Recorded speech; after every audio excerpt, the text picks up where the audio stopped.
FarAway Wanderers. Chapter 34, Lady Vixen. When Josishu walked into the bank again, it wasn't only the shopkeeper who came out to welcome him. Upon hearing of his arrival, a plump fortunate-looking man strode out to welcome him. This man had thin brows, thin eyes, and a fleshy nose. His face is like a fluffy white bun that had just been taken out of the steamer.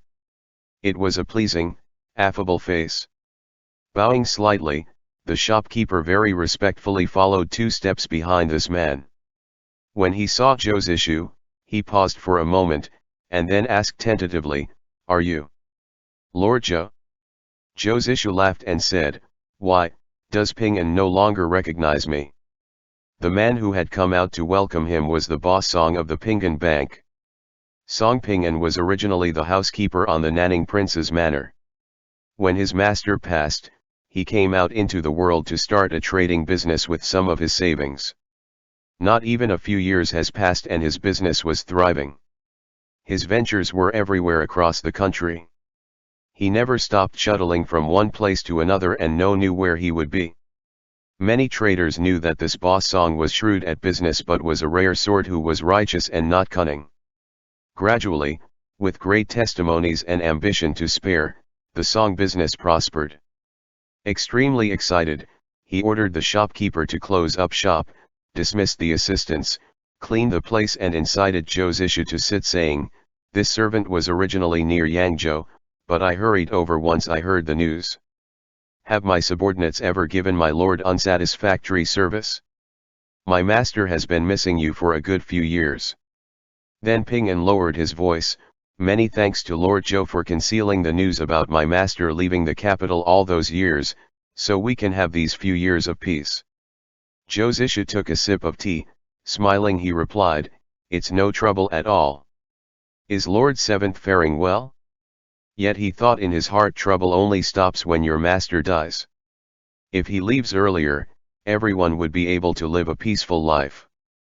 Ping-an smiled, "He's very good, thank you my lord for keeping him in your thoughts.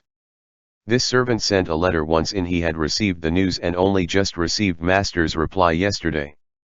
He says he is coming this way with the shaman and can probably arrive in 10 to 14 days. Hearing this, Josishu's calm face twitched lightly. He thought the pugilist world of the Central Plains was in enough chaos and this troublemaker still wanted to add to it. Truly a year of bad fortune it was. Accumulating all sorts of natural disasters and human catastrophes. Yet, he was still courteous as he said, "How could I possibly trouble Lord Seventh and the shaman?" Ping-an said, "It is nothing. My master has been free with nothing to do after taking up permanent residence at the southern border, and this is the best chance for him to get some exercise. Master has said that he promises my lord all those years ago to find him a beautiful and slender-waisted Nanjiang lady to be his wife." Josishu broke out in a sweat and said hastily, "I was just kidding at that time." Yet, he inexplicably recalled the previous day in the deserted courtyard and the serious manner in which Wen Kexing said, "I want to live out the rest of my life with you." It felt like the chair underneath his ass-grown needles making him uncomfortable and odd all over. Ping-an exchanged a few niceties with him before moving on to the main topic saying, "This servant has ordered his subordinates to be on the lookout for news about the lapis armor my lord has come to ask about. They've found some things these past few days. Does my lord know that a man called Shen Zhen appeared at Dongting with a Shaolin Grand Master yesterday and brought a piece of lapis armor with him?" Josishu was stunned. Shen Zhen, the leader of the Shen clan in Shuzhong? Ping-an nodded. "Yes. This person has stayed away from worldly affairs for a long time, to appear suddenly now, he must have heard of the Zhang family tragedy and could wait no longer." Josishu's mind turned sharply and immediately responded, "Oh yes, back then the Lu clan of Taixing didn't have an heir and only had those useless little disciples who were all handed over to Taishan sect leader Hua Fangling. Counting the Zhang family in, could it be that the legendary 5 pieces of the lapis armor is indeed in the hands of the 5 major clans in the past?" Ping-an said, "Master Zhou truly infer 10 things from a single piece of news. Once Shen Zhen showed up, Gao Cheng also acknowledged the presence of a piece of lapis armor at the Gao family manor and finally revealed the story behind this object. Have you heard of the Yin-Yang Manual, Fengshan sword technique and the 6 harmonies cultivation mantra? Zhou Zisha frowned slightly and nodded. I've only heard a little about the Yin-Yang Manual. I'm not certain whether it truly exists or not, but it is said to be the sacred relic of the Divine Medicine Valley, able to revive the death and grow flesh from white bone, claimed to be able to heal any ailment. Fengshan sword technique was developed by Rongxian, the peerless expert who have turned to the demonic path 30 years ago. The lower scroll is a sword technique manual, while the theory inscribed in the upper scroll was what he had inferred and adapted from the 6 harmonies mantra. Passed down since ancient times, the 6 harmonies cultivation mantra has many parts missing. It's obscure and complex, difficult to understand, and one can very easily undergo chi deviation when practicing it. Regardless, its power is unparalleled, it has no competitor in this world that can surpass it. Does Gao Chong mean that the secret of the lapis armor is the 2 classic manuals that Rongxian had left behind? Ping An nodded. Indeed. According to Gao Chong, Rongxian experienced chi deviation due to the grief of losing his wife, but it was due to improper technique that his demonic nature burgeoned afterward. After Rongxian died, few of them found the lapis armor and saw that the 2 great technique and yin-yang manual of the Divine Medicine Valley were contained in it. But anyone who practiced kung fu could not withstand it, the life-ruining temptation of either. They felt that this object was too dangerous and so smashed the lapis armor into pieces and agreed that each of the 5 clans would keep a fragment to prevent these demonic techniques from reappearing on the Jianghu. Zhou Zisha frowned after hearing this, and then nodded very slowly, and said, "That's what Gao Chong said as well." Ping An said with apologetic expression, "This servant's abilities are truly limited." Zhou Zisha shook his head, smiling and said, "Not even Tianchuang and the 4 Seasons Manor can know all the details of what really happened in that tragedy 30 years ago, let alone a businessman. You've already been a great help, although speaking of which, if the 5 major clans each holds a fragment of lapis armor, where is the Zhao clans? Did Zhao Jing give an explanation for this?" Ping An nodded. The head of the Zhao clan claimed that the Zhao clan's lapis armor had been stolen and its current whereabouts unknown. Once this news was declared, the crowd almost rioted. The Huashan sect leader seemed to have concrete evidence that Zhao Jing usurped the Zhang family's lapis armor. The man that this servant sent yesterday said that the Huashan sect leader and hero Zhao nearly came to blows. Zhou Zisha thought of the piece of lapis armor that he had seen in the underground cave that day. It was most likely the missing piece the Zhao clan had lost, and the thief undoubtedly either one of the 2 who died that night, Yu Tianjia or Mu Yunj. Unfortunately, like a mantis stalking the cicada unaware of the aureole behind it, a little ghost from the Ghost Valley had taken advantage, and afterwards, the piece of lapis armor had ended up in Wen Kexing's hands by coincidence. Then it had been stolen by Fang Buzi, but now Fang Buzi was dead, suspected to have died by the hand of the delighted morning ghost. Zhou Zisha just felt uncomfortable, like a big rock has been placed in his heart, bile surging. Could this matter be any more complicated?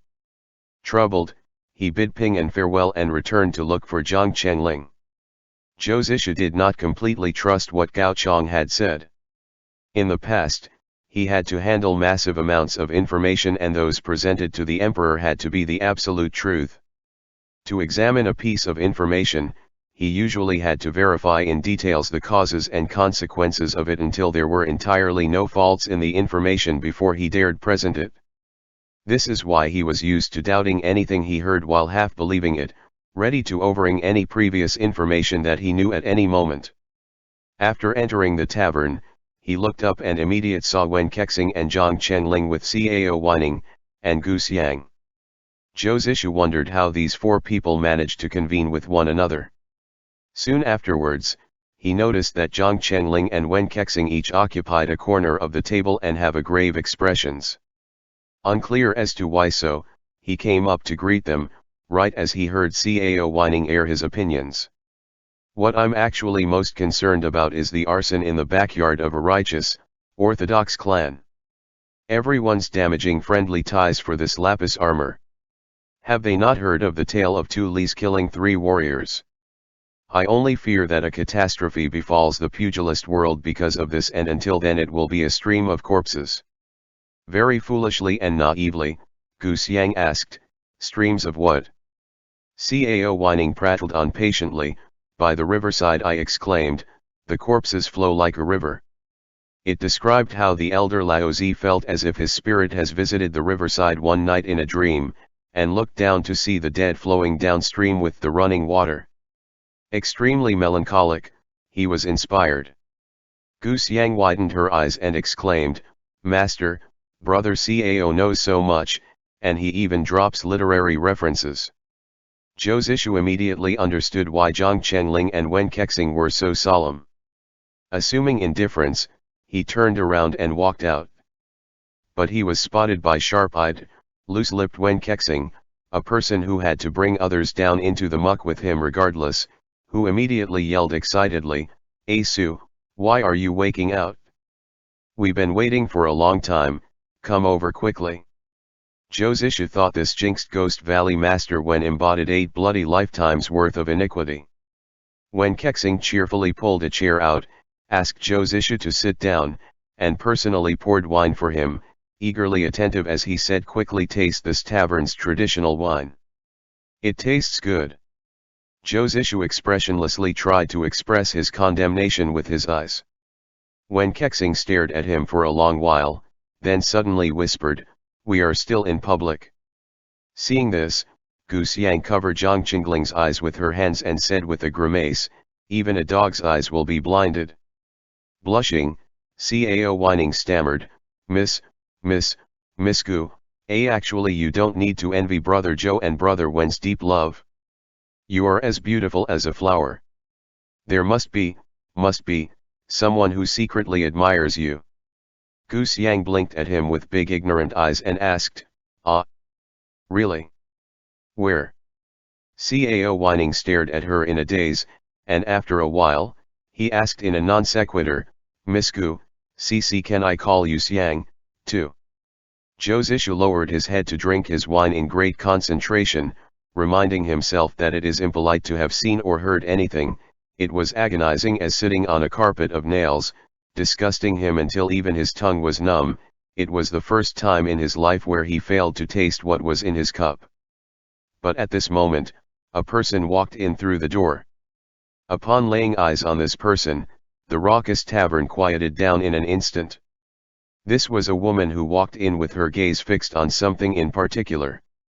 Noticing the waiter, holding the plate, staring at her dumbly, she smiled slightly, and the plate in the waiter's hand fell and shattered on the floor. She was truly too beautiful. Most people who saw her felt that at the moment, this was the most beautiful woman they had ever seen in their lives.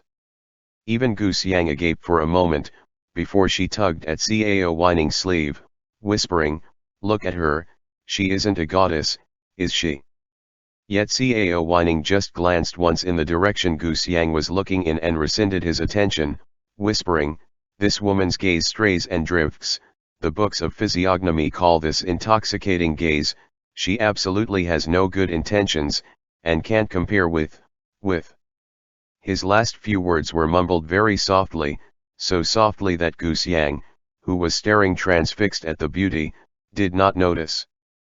But a chuckle escaped Wen Kexing, who mused that Cao whining was not a quick person himself, and no wonder was so averse to other whose gazes strayed quickly. Even the one he had set his heart on was Gu Xiang, who was always in a daze. The beauty glanced around, then came upstairs, and walked towards them. She didn't look at anyone else, her gaze locked solely on Zhou Zishu, and as if her pair of amorous eyes had only space for him. She sauntered over to stand beside him, and bent down to say in a flowery breath, could I ask you to buy me a drink? This was a lady luck fallen from heavens. Anyone would have been disoriented upon impact. But without even waiting for Zhou Zishu to speak, a third-wheeling sudden hand stretched out from one side, separated between them like a barricade. Wen Kexing stuck his hand in Zhou Zishu's robes, fishing out his coin pouch in a blink of an eye, and boldly shoved it into his robes, and then said calmly, "Miss, I'm afraid he cannot." End chapter. FarAway Wanderers. Chapter 35, Green Vixen. Zhou Zishu raised his head and looked at the beauty. The expression on his face was quite soft, and he whispered, "Miss, does this humble one knows you?" The beauty smiled, "Are you unwilling to buy me a drink just because you don't recognize me?" Zhou Zishu smiled and said, "How am unwilling? Never mind a flask of wine. With such a character like yourself, miss, even if you want to consume my flesh, and drink my blood, this humble one won't even bat an eye. Waiter, serve us a flask of good wine." Then he paused, glanced at Wen Kexing and his unfriendly mien, pointed him to the waiter and said, "Put it on his tab." This was the first time Gu Xiang has seen such vibrant reds and purples blooming on her master's face, and she felt that this meal was so worth it. That beautiful woman tittered, her laughter was like a shivering branch of flowers, and the charm of enchanted song by Qin Song was nothing compared to her voice. The wine was quickly served and Zhou Zishu said, "Please sit, miss." The beauty leaned softly on his shoulder and said softly, "It's all right, I am leaving right after I am done drinking." Zhou Zishu uttered an ah, showing a slight disappointment, but Wen Kexing snorted and said, "Yes please, the table is getting a bit crowded." The beautiful woman glanced at Wen Kexing and knocked back the glass of wine. Even the manner in which she had drunk looked far better than anyone else. Not a single flaw in her graceful action of picking up the cup and drinking it. Zhou Zishu's eyes were reluctant to leave her face even for a second. That beautiful woman put down the empty wine, the empty cup, stretched out her finger and gently stroked Zhou Zishu's cheek, and asked, "I'm leaving, are you coming with me?" With another word, Zhou Zishu immediately stood up, and followed her, not even sparing a backward glance. There was a crack as the chopsticks in Wen Kexing's hand snapped in two. Gu Xiang and Zhang Chenling immediately bowed their heads, pretending that they saw nothing. Cao Whining, on the other hand, was enraged, pointing at the direction where the despicable couple headed to, fuming, "This injustice, brother Wen, you have a deep affection for him, how could he be like this, in the face of a beauty, a beauty? Abandoning brotherhood in the face of beauty? It doesn't seem right either." Cao Whining bit down on his tongue. Wen Kexing turned his head to look at him. For the first time, this silly child with the surname Cao felt so pleasing to his eyes, and came to seek comfort with a face like he was about to cry. This time, Gu Xiang was the one who had to bite down on her tongue. However, Cao Whining pondered for a moment, and then told Wen Kexing with a straight face this matter. "I don't think it's as simple as it looks. Brother Wen, I was over hasty in making my comments earlier. Don't take them to heart. Brother Zhou is not like that kind of person. He must have some kind of unlamented woe to resort to such undesirable solution. Don't misunderstand him." Gu Xiang immediately echoed, "Yes, master, don't get him wrong. See, Zhou Su's heel is pointing toward you, you can tell he is leaving unwillingly." This time, even Cao Whining could tell that Gu Xiang's words were getting ridiculous, and he could only look at her resignedly and with some embarrassment. Zhang Chenling said, "Sister Gu Xiang, you better stop saying anything." Wen Kexing suddenly stood up without a word, turned around, and left, chasing after Zhou Zishu, leaving the three people to glance at each other. Gu Xiang swallowed and whispered, "My master is desperate, now." Cao Whining shook his head and sighed, "It's truly when the wind and rain comes in the night who knows how many tears are shed. Since ancient time, the word love has always inflicted the deepest wounds. But what can we do about it?" Zhang Chenling thought, what else can he say? So, he remained silent and lowered his head down to eat. That beautiful woman has taken Zhou Zishu to a narrow alley, turned left and right around corners, until they entered a small courtyard, in which a few plums trees, out of flowering season, were planted. She pushed open the door of the house, and a faint perfume scent wafted out. Raising the bead curtain, she leaned half her weight on the doorframe, asking delicately, "Why, aren't you go to enter?" Following her gaze, Josisha surveyed the inside of the room. From the open door, he could see the vague outlines of a folding screen and a bed, the dresser slanted in a corner, and a woman's long dress hanging by the bronze mirror. The rouge box was uncapped, her makeup box was a mess. So, the legendary tender, enticing land of women was no more than this. Josisha smiled and shook his head. This humble one is a sleazy man. How can I enter a maiden's boudoir so easily? The beautiful woman smiled.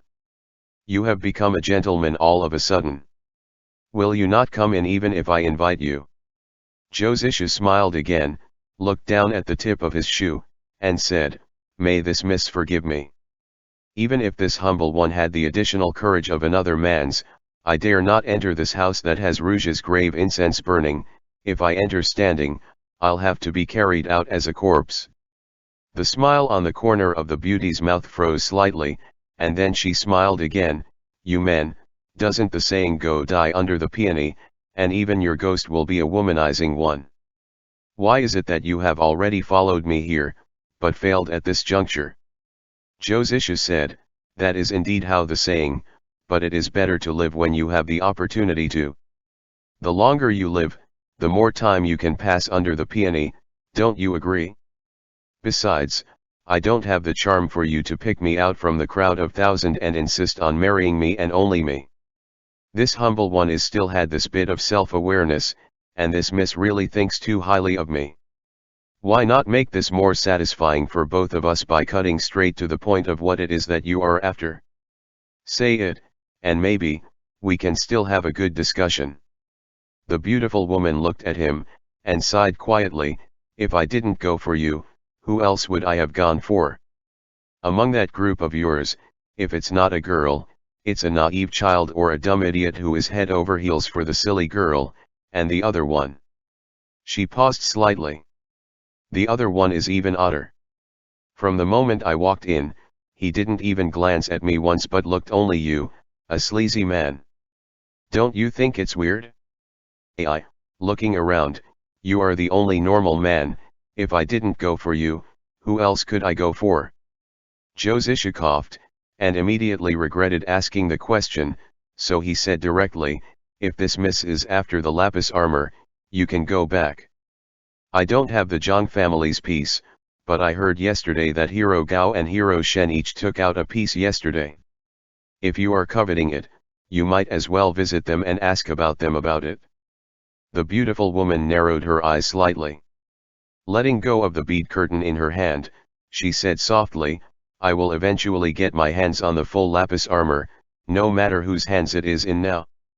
You say you don't have it, but on what basis should I believe your words? Don't you men like to tell lies the most?" Josisha just leaned under the plum tree. He neither nodded nor shook his head. He stared calmly at the beautiful woman's face for a while, and before he suddenly mused, "This Mrs. demeanor and movements are outstanding, among those of the many women I've met." This sentence was originally a compliment, yet for some unknown reason, once the beautiful woman heard it, she couldn't maintain the smile on her face any longer, and screeched indecorously, "What did you say?"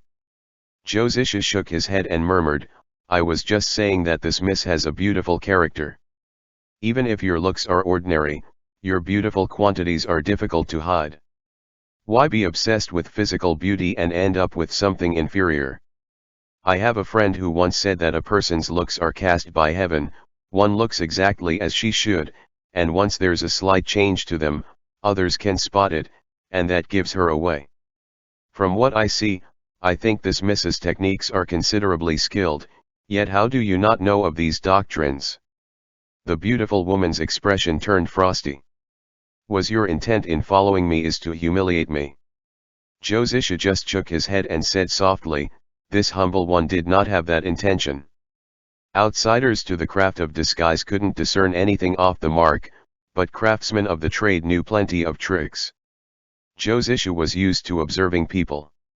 One look and he could tell that although this woman was elegant and graceful, she is certainly no longer young. But the color of her face and the skin on her hands are very natural, so natural that they seemed real without the slightest flaw.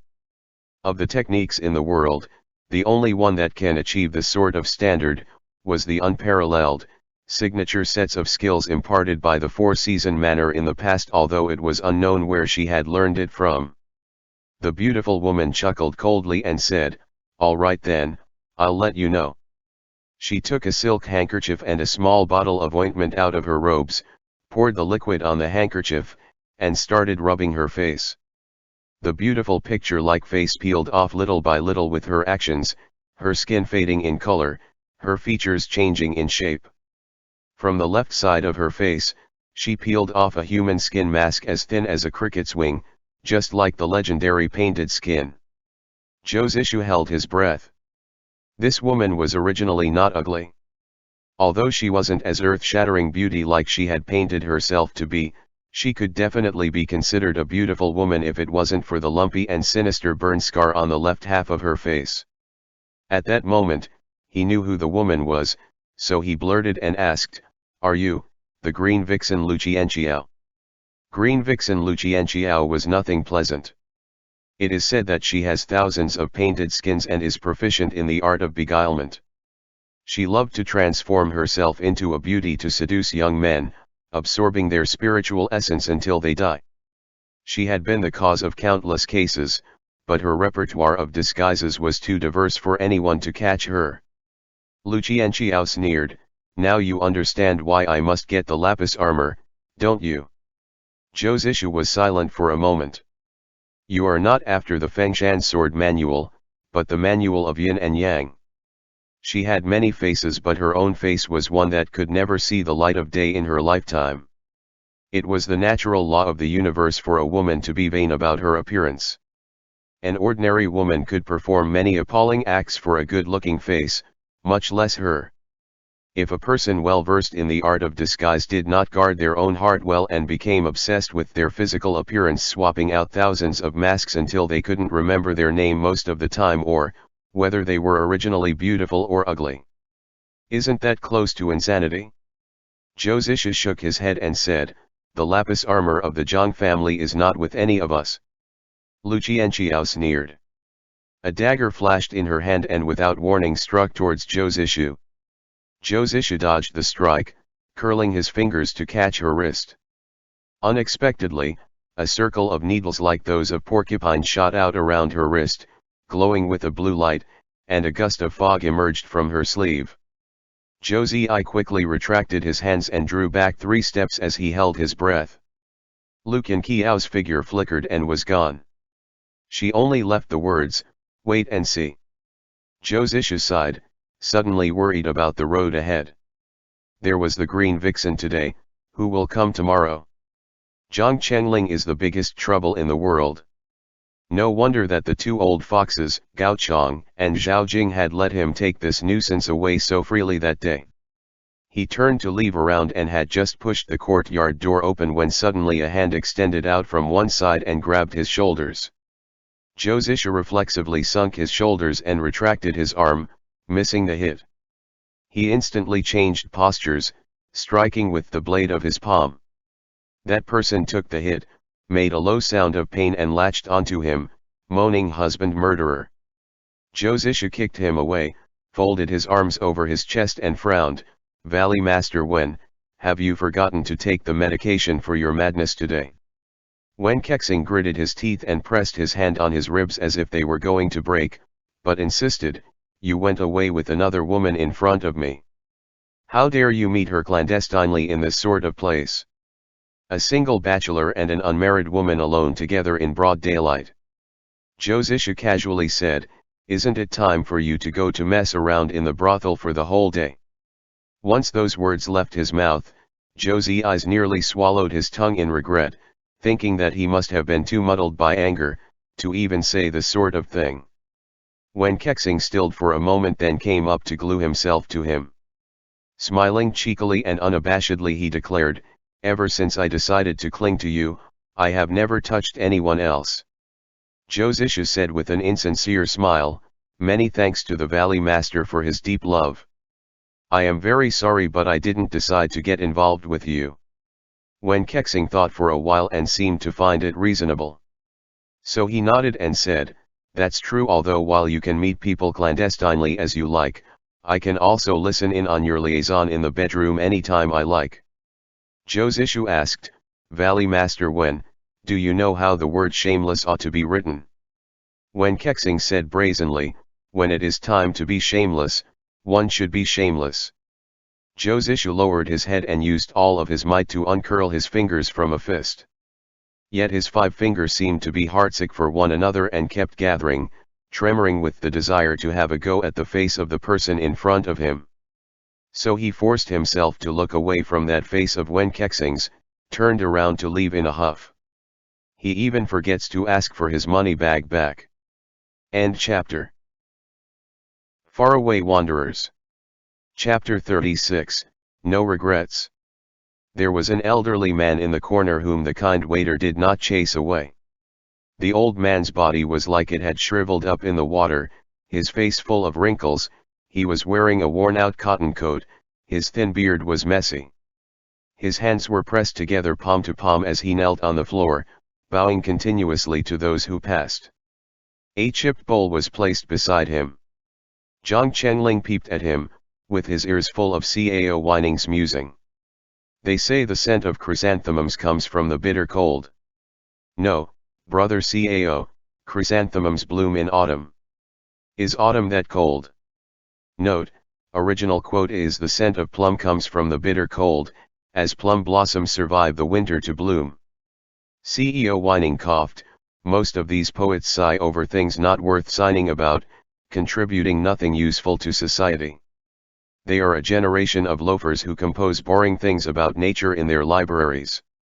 Being unable to tell which season chrysanthemums blossom in is typical of them.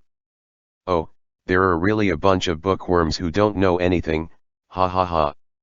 When Cao Whining and Goose Yang started to discuss the beauty of the 4 seasons and poetry, they could drove people to insanity. Zhang Chenling tolerated it for as long as he could, and when he finally could not bear it any longer, he dug out a few copper coins, walked downstairs, and bent to put the coins in the old beggar's bowl. The old man mumbled, "Good philanthropist, thank you. May the most merciful and compassionate goddess of mercy protect you." Zhang Chenling pursed his mouth and smiled very reluctantly. His father was a good man who the heavens protected for a lifetime, except for that night, the gods had gotten drunk, didn't keep watch, and his father had died. Good people rely on the heavens' protection, but the evil ones could live on viciously. Isn't that ridiculous? He sat on the steps and of his accord, started reciting the things that Josishu taught him, but he was still puzzled by a lot of them. As he recited on like a little monk reciting scriptures, his mind wandered, his gaze drifted far away. His heart wondering why Shifu hasn't returned yet. The first his Shifu would do upon returning would be to scold him. Why did he have to be this stupid? As a half-matured child, his bones were growing furiously. The clothes that Zhao Jing had ordered to make for him a few months when they had reached the Zhao family manor were small on him now. The leg of his pants were a good few inches shorter, hem hanging laughably above his ankle. Zhang Chenling lowered his head, reached out his fingers to pinch the hem of his trousers, rolled them up and unrolled them again, thinking, didn't meant to be this stupid. Who doesn't want to be a bit smarter so they can master abilities a little earlier, to seek revenge for their family a little sooner? He remembered that when he was young, the master who taught him martial arts complained about him to his father. His father only patted his head and said to the master with an apologetic smile, "Please be more forgiving on him. It's like how the 5 fingers on the hand do not grow to be the same length. Well, this boy had a fever when he was younger, and is a little bit slower than others, but he is also a good boy. I don't expect him to become something great in the future. As long as he can take good care of himself, that is good enough. In this world, if there are emperors and rulers that accomplished great things, there are also had to be a peddlers and messengers dealing with insignificant things, Otherwise, could the world even function? Jiang Chengling felt that he was born to be a peddler or a messenger, yet the heavens didn't let him lead a peaceful life, but forcing him to grow in the mold of his shifu, of Uncle Zhao. Wasn't this depriving him of a livelihood? There were many things that his puny teenage brain could not make sense of. It could not make sense of the theories his shifu taught him. He could not make sense of the sword techniques Senior Wen had taught him. He could not make sense of destiny and could not figure out how he should proceed from here. A thought suddenly flashed past his mind: if he could not live on, he should just die. The thought of seeking death was far too painful, his eyes stung and he nearly couldn't hold back his tears. Involuntarily, he thought of his shifu's unimpressed face, recalled him saying, leaking horse piss at the sightless thing, "Are you still a man?" and forced his tears back. Deeply immersed in his warring thoughts, Jiang Chengling did not notice that the restaurant entertainer who was covered with black veiled was singing and plucking their instrument as they slowly closing in on him. Meanwhile, just as Zhou Zishu and Wen Kexing had been about to leave the alley one after the other, the atmosphere between them was odd. Suddenly they heard a woman scream in a nearby vicinity. Zhou Zishu paused in his steps. Right afterwards, a white shadow flashed in front of their eyes, and with a thump, the green vixen Lu Qianqiao was tossed onto the ground like a burlap sack by the intruder. She rolled to the side, trying to get up, but her acupuncture points looked to have been sealed as she collapsed back down again. This person, who has no tender pity for the fairer sex and causally flung people around, was none other than that old glutton Ye Bai. Pointing at Lu Qianqiao, Ye Bai asked Zhou Zishu, "What's with this ugly freak mad like a dog?" These words struck a nerve of Lu Qianqiao's. The woman's glared toward Ye Bai like she want to cut him into 1,000 pieces. In that moment, Zhou Zishu realized the reason why this Ye person was this odd, was most properly because he has been single for all of his life. If a woman is willing to spend the rest of her life with someone like him, never mind climbing a tree, a female pig could ascend to heaven. When Kexing caught up, grabbed Zhou Zishu's wrist as he stepped forward, and glared at Ye Bai. For some unknown reason, Valley Master Wen was very hostile to Elder Ye. But of course, this reason may be similar to the bestial instinct that made dog and wolves guard their food. Only to hear Wen Kexing ask very unpleasantly, "Why is it you again, hanging around like spectre haunting us?" Ye Bai glanced at him and ignored him. It was almost as if Ye Bai's tolerance of him had increased by plenty ever since Wen Kexing had boldly promised to take his life within 10 years. Pointing at Lu Qianqiao, he said coolly, "I came over because I was chasing a thief. Just as I was about to catch him, this woman suddenly leapt out, blocking my path insistently, and thus the thief escaped." Zhou Zishu frowned as he regarded Lu Qianqiao, and asked Ye Bai, "A thief? Senior is so loftily above mortal affairs, but he has become a constable who arrests thieves? What thief is so remarkable? What did he steal?" Ye Bai said, "The night after you left, the Gao family manor was burgled. What else could have they stolen?" Wen Kexing and Zhou Zishu glanced at each other, stunned. What kind of person was that, who can steal from the heavily guarded Gao family manor? Ye Bai glanced at Zhou Zishu and said, "Kid, you better be careful, Shen Zhan is dead." Even with his quick reflexes, Zhou Zishu could not help but pause. Wondering what Shen Zhan's death has to do with him and why he had to be cautious. Before he could speak, Wen Kexing has already asked him on his behalf, "So what?" Ye Bai didn't answer but raised his head to look past the two of them. A very distinct line formed between his brows. Unbelievably, this stone Buddha frowned. A cold harumph rang from behind the two of them, and someone said, "Naturally it has something to do with you." On that day, Lord Gao received a note that said, "If you want Jiang Chengling alive, exchange the lapis armor for him." Out of concern for the son of an old friend, Hero Shen immediately left to trace the sender down, but when we found him, he was already a corpse. In his hand, he was still gripping a note identical to the one Hero Gao had received, and the Gao family manor was burgled that night. "You tell us, What does it have to do with you? Hearing a disorganized mess of footsteps, Josisha knew that a large group of people has came. Suspicion rising in his heart, he turned around and discovered that the one who spoke was the Kangsan sect leader Huang Daoren, whom he had sent flying that day. Huang Daoren was unusually smug when he had spoken.